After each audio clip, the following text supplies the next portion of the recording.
Capítulo 4. Você está no comando. Os garotos estavam no depósito, trabalhando no carrinho de rolemã. Nossa filha saiu a fim de chamá-los para virem jantar. Vocês dois têm de entrar, se lavar e ficar prontos para o jantar agora mesmo, ela anunciou autoritariamente.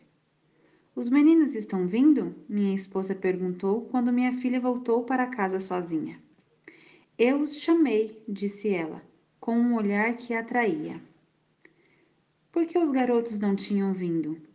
Porque foi sua irmã quem os chamou e eles não obedeciam sob sua autoridade. Ela voltou ao depósito com a mesma mensagem e acrescentou 2 palavras poderosas. Mamãe disse. Nossa filha não tinha autoridade para mandar os garotos para dentro de casa. Porém, na segunda vez, quando ela chamou os garotos, chamou-os com a gente de sua mãe. Eles sabiam que estava na hora de vir. Confusão e autoridade. Nossa cultura não gosta de autoridade. Não é apenas que não gostamos de estar sob autoridade, mas também não nos agrada sermos autoridades. O nosso desconforto ante a autoridade exercida no lar é uma das situações onde isto é observado mais claramente. Precisamos de uma compreensão bíblica a respeito de autoridade. Dúvidas nos invadem. Qual é a natureza da autoridade do pai ou da mãe sobre seu filho? Ela é absoluta ou relativa? A autoridade é investida sobre o pai ou a mãe em virtude da diferença de tamanho entre os pais e os filhos? Fomos investidos de controle por sermos mais inteligentes e mais experientes? Deus nos chamou a orientá-los, porque não somos pecadores e eles o são? Temos o direito de mandar nos nossos filhos fazerem qualquer coisa que queiremos que façam? Se não responder às perguntas como essas, você será imaturo e inseguro ao cumprir seu dever para com Deus e para com seus filhos. Se você está incerto a respeito da natureza e extensão de sua autoridade, seus filhos sofrerão grandemente. Eles jamais saberão o que esperar de você, visto que as regras estarão sempre mudando. Nunca aprenderão as normas e princípios da palavra de Deus, a única fonte de sabedoria. Os pais, em nossa cultura, com frequência improvisam por não entenderem a ordem bíblica de pastorear os filhos. Os objetivos da criação de filhos sempre são mais nobres do que o conforto e a conveniência imediatos. Quando os pais exigem obediência por sentirem-se sob pressão, a obediência dos filhos é reduzida a uma conveniência para o pai ou mãe. Os pais cristãos devem ter uma clara compreensão de uma sadia e santa criação de filhos. E esses devem ser treinados no sentido de saberem que Deus sempre os chama à obediência. Chamado para estar no comando. Como pai ou mãe, você possui autoridade porque Deus o chama para ser autoridade sobre a vida de seu filho. Você tem autoridade para agir em nome de Deus. Como pai ou uma mãe, você não exerce comando sobre a jurisdição, mas sobre a de Deus. Você atua sobre o comando dele, mas você cumpre um dever que lhe foi dado por ele.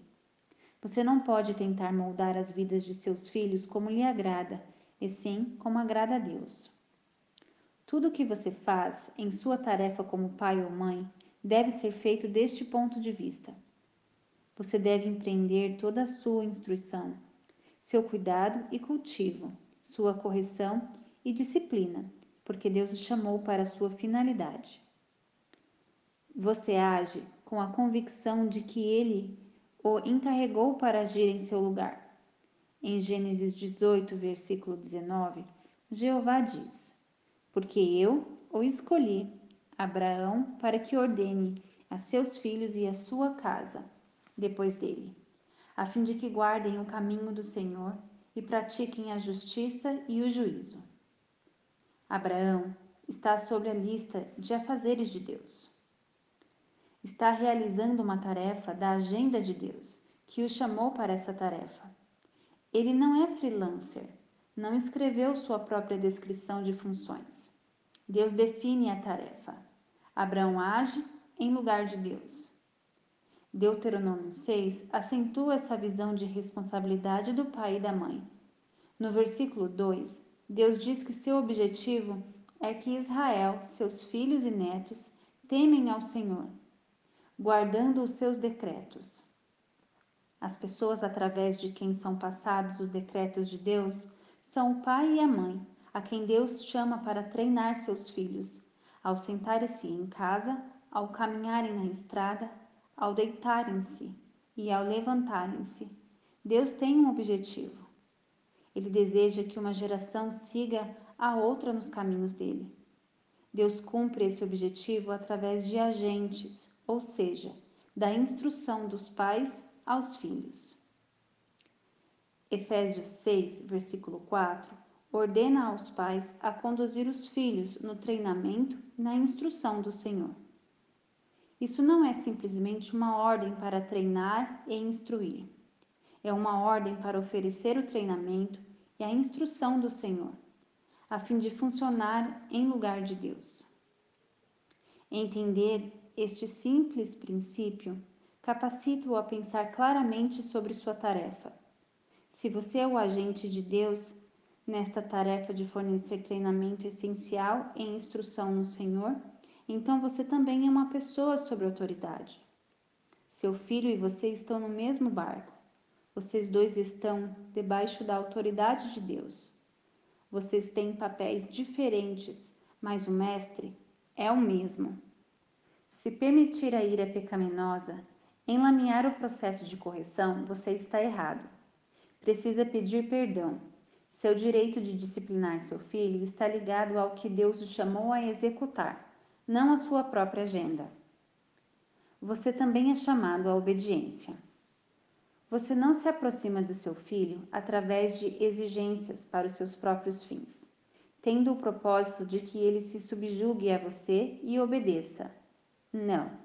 Você vem com as correções de disciplina, que são o caminho da vida. Provérbios 6, versículos 23. Você, em lugar de Deus, leva seu filho a obedecer, porque antes Deus já o comissionou à obediência. Recordo-me de muitas conversas assim. Você não obedeceu ao papai, não é? Não. Lembra-se de que Deus diz que o papai precisa fazer se você desobedecer? Bater em mim? Isso mesmo, eu preciso bater em você. Se eu não fizer, então estarei desobedecendo a Deus. Você e eu estaríamos ambos errados. Isso não seria bom nem para você, nem para mim, seria? Não. Uma resposta relutante. O que este diálogo está comunicando a seu filho? Você não está batendo nele porque você é mau. Não está forçando-o a submeter-se a você somente por detestar a insolência. Não está com raiva dele. Você, tanto quanto ele, está sob a lei e a autoridade divina. Deus o chamou a uma tarefa da qual não pode fugir. Portanto, está atuando sobre a lei de Deus. Está exigindo obediência, porque Deus diz que tem de fazê-lo. Confiança para agir. Nesse ponto, há uma tremenda liberdade para os pais. Quando dirige, corrige ou disciplina, você não está agindo por sua própria vontade. Está agindo em lugar de Deus. Não tem de pensar se é correto assumir o comando. Você, com certeza, não necessita da permissão de seu filho. Deus lhe deu um dever a cumprir. Por isso, o endosso de seu filho não é necessário. Mandato para agir. Entender que você é o agente de Deus, como pai ou mãe, diz respeito não apenas ao direito de agir. Esse agenciar fornece também um mandato para agir. Não há escolha, você tem de governar seus filhos. Você está agindo em obediência a Deus. Esse é o seu dever. Para ilustrar, no estado de Pensilvânia, onde moro, a lei requer que as escolas denunciem qualquer caso de suspeita de abuso ou excesso de disciplina contra uma criança. Essa lei não prevê simplesmente o direito de relatar o abuso. ela exige que o abuso seja relatado. O diretor da escola não tem o direito à discriminação, a fim de decidir se vai ou não relatar o abuso à criança. A lei exige o relato. Da mesma forma, o fato de você ser chamado por Deus a ser uma autoridade no treinamento de seus filhos não lhe dá apenas o direito, mas também a responsabilidade de treinar. Como um administrador de escola, observo que a maioria dos pais não entende o quanto é próprio e necessário estar no controle da vida de seu filho. Em vez disso, os pais assumem um papel de conselheiro. Poucos estão desejosos a dizer, por exemplo, preparei aveia para o seu café da manhã. É alimento bom e nutritivo. Quero que você coma. Em um outro dia, vamos ter algo que você gosta mais. Muitos estão dizendo, o que você quer para o café da manhã? Você não quer a aveia que eu preparei, você quer outra coisa? Isso soa muito bondoso e bem educado, mas o que realmente está acontecendo? A criança está aprendendo que ela é quem realmente decide. O pai ou a mãe apenas sugerem as opções. O cenário se repete na experiência de crianças pequenas na escolha da roupa, horário, escolhas sociais, tempo de lazer e assim por diante. Quando a criança chegar aos 6 anos, 8 ou 10 anos de idade, será dona de si mesma. Na idade de 13 anos, ela estará fora de controle. Os pais podem adular, pedir, suplicar, frustrados e irados, gritar e ameaçar, mas a criança é seu próprio senhor. O pai ou a mãe já há muito tempo desistiram da prerrogativa da tomada de decisão na vida da criança. Como isso aconteceu? Infiltrou-se na idade muito tenra da criança, quando o pai ou a mãe tornavam cada decisão uma variedade de escolhas para criar e decidir. Alguns podem argumentar: as crianças só aprendem a tomar decisões se os pais lhe permitirem tomá-las. Queremos que as crianças aprendam a tomar decisões saudáveis. Isso deixa de lado a questão mais importante. Elas farão boas decisões se observarem pais fiéis em modelar e instruir em seu benefício, através da sábia orientação e decisão. Até mesmo ao tomar uma decisão, a importância primária é as crianças estarem debaixo de autoridade. Ensinem a seus filhos que Deus o ama tanto ao ponto de dar-lhes paz, a fim de que estes sejam autoridades amáveis, cujo próprio é ensiná-los e guiá-los. As crianças aprendem como vocês a tomarem decisões sábias. Os pais precisam estar dispostos a estarem no comando. Você deve comandar de um modo benevolente e gracioso, porém, precisa ser autoridade sobre seus filhos. Definindo a criação de filhos. Reconhecer que Deus o chamou para funcionar como agente dele define a sua tarefa como pai ou mãe. Nossa cultura reduziu a criação de filhos ao cuidar. Os pais frequentemente veem a tarefa reduzida a esses termos. A criança precisa de alimento, roupas, cama e um certo tempo de qualidade no relacionamento com os pais. Em forte contraste com este ponto de vista enfraquecido, Deus o chamou a uma tarefa mais profunda do que ser alguém que cuida. Você pastoreia seu filho em obediência a Deus. A tarefa que Deus lhe deu não é do tipo que pode ser agendada convenientemente. Ela é uma tarefa intensa. O treinamento e o pastoreio acontecem sempre que você está com seus filhos. Ao acordar, andar, conversar ou descansar, você precisa estar envolvido em ajudar seu filho a entender a vida, a si mesmo e as suas necessidades, a partir da perspectiva bíblica. Deuteronômio 6, versículos 6 e 7. Ao engajar-se no pastoreio de seus filhos, você precisa ter intimidade no relacionamento. Você tem de entender como seus filhos agem e reagem. Se você tiver de orientá-los no caminho do Senhor, assim como Gênesis 18 ordena, precisará conhecê-los em suas inclinações. Essa tarefa requer mais do que simplesmente prover alimento, roupa e teto adequados. Objetivos claros. É instrutivo perguntar aos pais que concretos objetivos de treinamento têm para seus filhos. A maioria dos pais não podem prover com rapidez uma lista contendo os pontos fortes e fracos de seus filhos. Também não conseguem expressar o que estão fazendo para fortalecer seu filho em seus pontos fracos ou estimular seus pontos fortes. Muitos pais e mães não sentam juntos a fim de discutir seus objetivos em longo ou curto prazo para seus filhos. Não desenvolvem estratégias para a criação de seus filhos. Não sabem o que Deus diz sobre os filhos e o que Ele requer deles. Pouco se pensou em métodos e abordagens que enfatizam a correção das atitudes do coração, e não apenas do comportamento. Infelizmente, a maior parte da orientação ocorre como um subproduto de situações nas quais os filhos envergonham ou irritam os pais. Por que é esta situação? Nossa ideia de criar os filhos não inclui o pastorear. Nossa cultura vê o pai ou mãe como um adulto provedor de cuidado. A qualidade de tempo é vista como diversão em conjunto. Divertir-se juntos não é uma má ideia, mas está a anos-luz de direcionar seu filho nos caminhos do Senhor.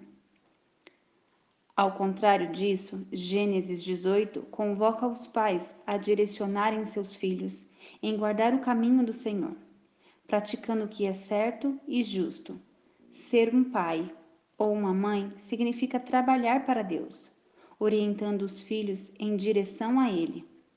Os pais têm esta responsabilidade. O exercício desta função envolve conhecer os filhos e ajudá-los a entender o padrão de Deus para o comportamento deles. Significa ensiná-los que são pecadores por natureza. Inclui apontar-lhes a misericórdia e a graça de Deus, demonstradas na vida e na morte de Cristo em favor dos pecadores. Humildade na tarefa. Entender nossa função de agentes de Deus pode manter-nos focalizados com precisão e humildes na tarefa que temos como pais. Saber que corrigimos nossos filhos em obediência à ordem de Deus nos torna sóbrios. Você se põe diante dele como agente de Deus para mostrar-lhe o pecado cometido por ele. Tal como o embaixador é consciente de atuar em nome de seu país que o enviou, assim o pai e a mãe precisam ser conscientes de que são representantes de Deus para a criança. Não conheço outra conscientização que torne um pai ou uma mãe mais sóbrio e humilde. Em muitas ocasiões, tive de pedir perdão aos meus filhos, porque minha ira ou reação pecaminosa. Tive de dizer: filho, pequei contra você. Falei com ira pecaminosa. Disse coisas que não deveria ter dito. Estava errado. Deus deu-me uma tarefa sagrada e eu trouxe minha ira pecaminosa a esta sagrada missão. Por favor, me perdoe. O foco de sua orientação pode ser aclamado pela compreensão de que a disciplina não é agir com base em sua agenda ou vontade, derramando sua ira contra seus filhos. Educar é agir como representante de Deus, trazendo as repreensões da vida a seu filho ou sua filha. Você somente turva as águas quando a base da disciplina é o seu desprazer em relação ao comportamento deles. Em vez de alicerçar-se no despesar de Deus para com a rebelião contra a autoridade estabelecida por ele. Não há lugar para a ira. Falei a inúmeros pais que genuinamente achavam que sua ira tinha um lugar legítimo na correção e na disciplina. Eles raciocinaram que poderiam trazer seus filhos a um temor sóbrio de desobedecer, somente se lhes mostrassem ira. Dessa forma, A disciplina torna-se uma ocasião em que a mãe e o pai manipulam seus filhos por meio de explosão de ira. Através disso, a criança aprende o temor do homem e não o temor de Deus. Tiago 1, versículos 19 e 20 demonstram a falsidade da ideia de que os pais deveriam enfatizar a correção com ira pessoal. Sabeis estas coisas, meus amados irmãos. Todo homem, pois seja pronto para ouvir, tardio para falar, tardio para se irar, porque a ira do homem não produz a justiça de Deus. O apóstolo Tiago não poderia ser mais claro.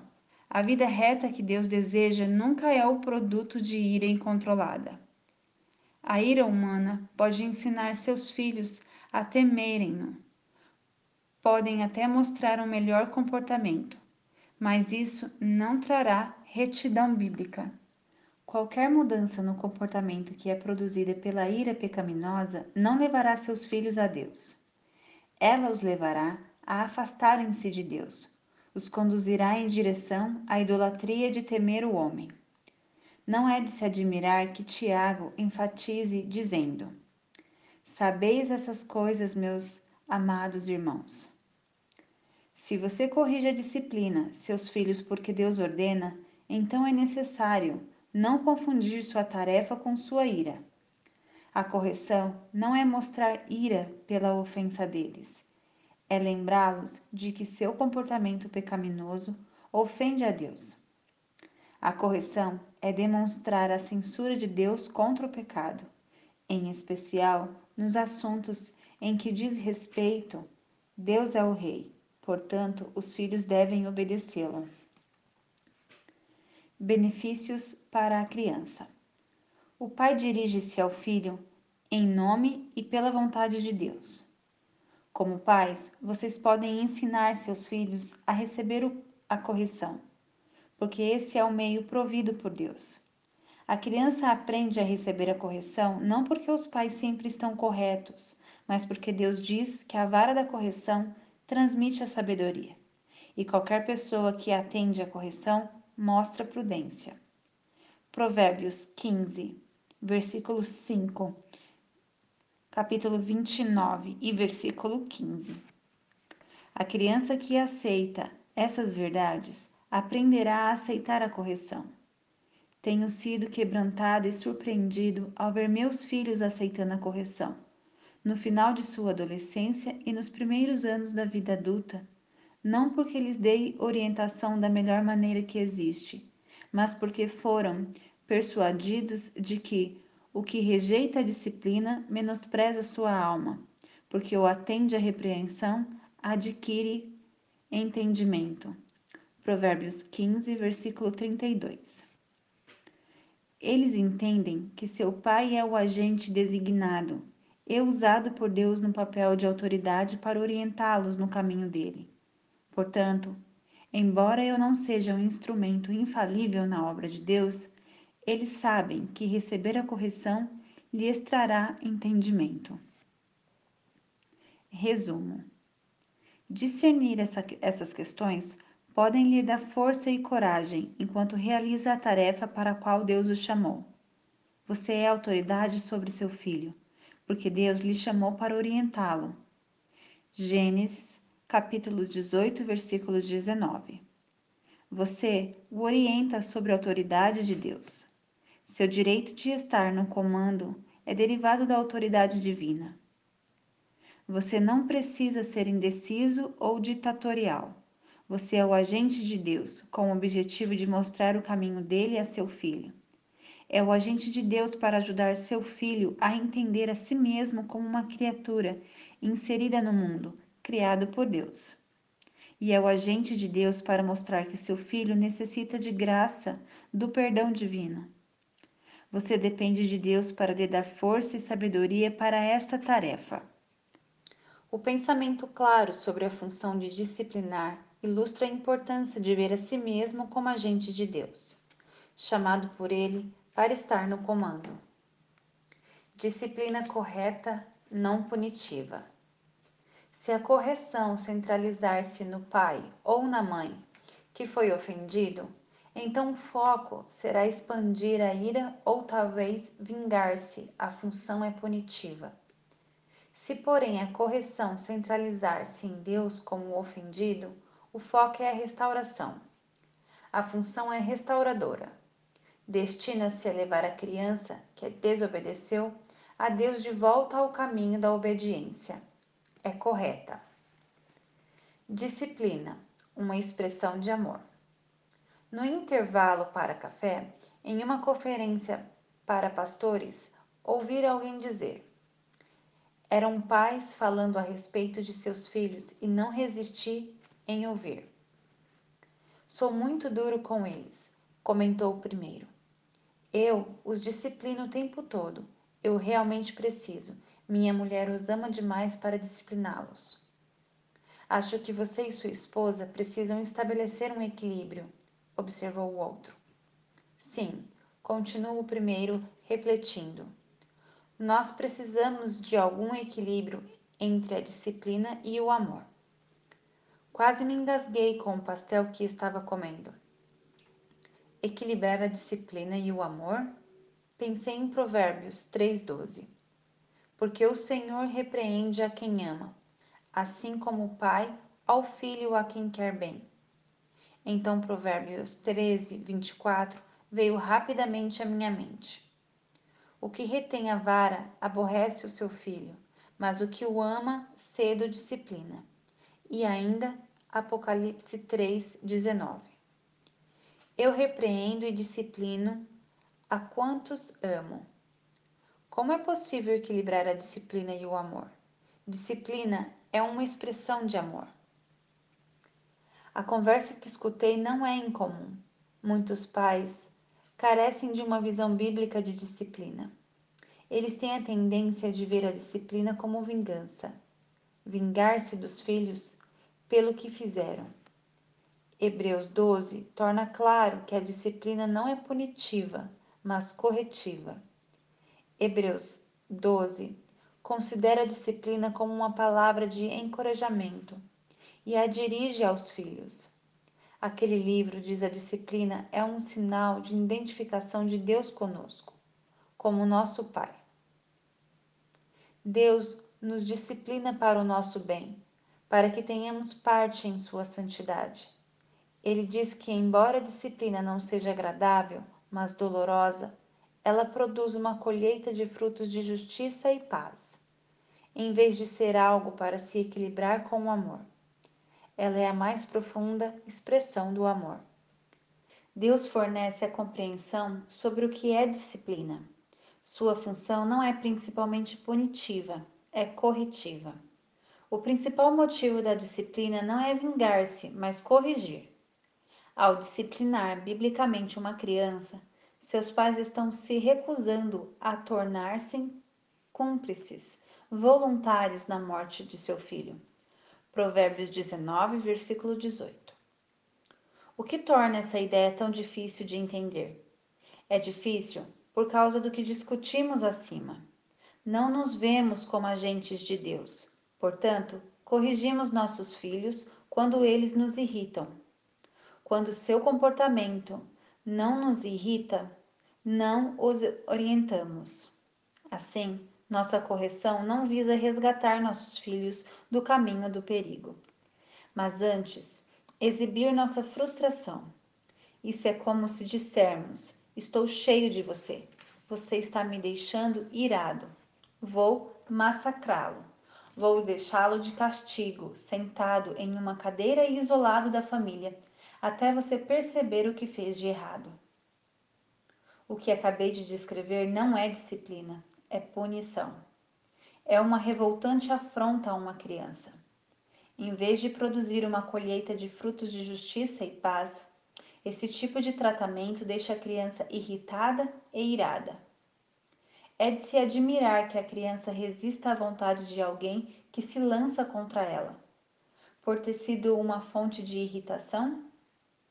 Disciplina como instrução positiva em vez de punição negativa. não exclui as consequências ou os resultados do comportamento. As consequências e o resultado do comportamento são certamente parte do processo que Deus usa para corrigir seu povo. A Bíblia ilustra o poder de consequências apropriadas, a fim de mostrar a bênção da obediência e da destruição que advém do pecado e da desobediência. Mais adiante, veremos um pouco mais sobre isso. Embora seja verdade que a criança disciplinada são uma alegria para seus pais, veja em Provérbios 23, versículos 15, 16 e 24. Como agentes divinos, vocês não podem disciplinar por simples questões de interesse próprio ou conveniência pessoal. Sua correção deve estar ligada aos princípios absolutos da Palavra de Deus. As questões da disciplina consistem no desenvolvimento do caráter e da honra a Deus. É o inegociável padrão de Deus que nos impede a correção e a disciplina. Seu objetivo na disciplina é mover-se em direção aos seus filhos e não contra eles. Você se move em direção a eles com as objeções e as soluções da vida. A disciplina tem um objetivo corretivo, é terapêutica, não penal. Ela se destina a produzir crescimento, não dor. Há outras questões na educação dos filhos que devemos observar. Você precisa entender cada vez mais o que significa funcionar como agente de Deus. Necessita preocupar-se com algo mais do que com a natureza da disciplina. Os pais devem ser orientados por objetivos. No próximo capítulo, explanaremos a questão de objetivos na criação dos filhos. Quais são os objetivos bíblicos para a educação dos filhos? Quais são as coisas que nossa cultura nos deu e que precisam ser avaliadas e estudadas? Aplicação prática. 1. Qual você pensa ser a natureza de sua autoridade como pai ou mãe? Como isso se encaixa com a visão bíblica? 2. Com que frequência a correção que você exerce em seus filhos acaba em uma competição interpessoal, em vez de destacar a autoridade de Deus sobre seus filhos? 3. Que coisas você pode fazer para manter sua disciplina focalizada em trazer seus filhos ao caminho de vida? 4. Como você apresenta sua autoridade a seus filhos? Você se vê às vezes dizendo coisas como "eu sou seu pai" ou "sua mãe". Enquanto você viver aqui, vai ter que me ouvir. 5. Como você descreveria sua tarefa de disciplinar como agente de Deus? Como o ver-se como agente de Deus mudará sua maneira de disciplinar? 6. Você gostaria de gastar algum tempo e analisar o seguinte com a relação à educação de seus filhos? Objetivos de treinamento, listas de pontos fracos e fortes, objetivos em curto e em longo prazo, estratégias para a criação dos filhos.